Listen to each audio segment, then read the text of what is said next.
వచ్చేవారందరికి కూడా ఒకటి ఏదైనా తీసుకొస్తే టోకెన్స్ భవిష్యత్తులో మన సమీప భవిష్యత్తులో రాబోయే అన్నా క్యాంటీన్స్కి ఏదైనా మీరు కాంట్రిబ్యూషన్ లాగా ఏదైనా అలాంటి టోకెన్స్ అన్నా ఇవ్వండి. వాళ్ళు గివ్ టు గవర్నమెంట్ మన ప్రభుత్వానికి ఇద్దాం.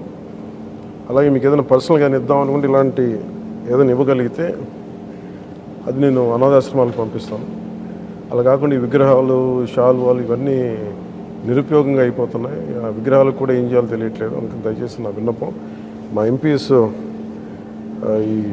ఇది స్టార్ట్ చేశారు, ఇనిషియేట్ చేశారు. ఇట్లా మనస్ఫూర్తిగా వారి స్ఫూర్తిని తీసుకొని అందరిని దయచేసి కూరగాయలు ఇమ్మని కాదు కానీ ఫ్లవర్ బుకేస్తో మనీ వేస్ట్ చేయొద్దు, విగ్రహాల కోసం ఇబ్బంది పడద్దు, షాల్స్ కూడా తేకండి. నా రిక్వెస్ట్ అది ఒకటి.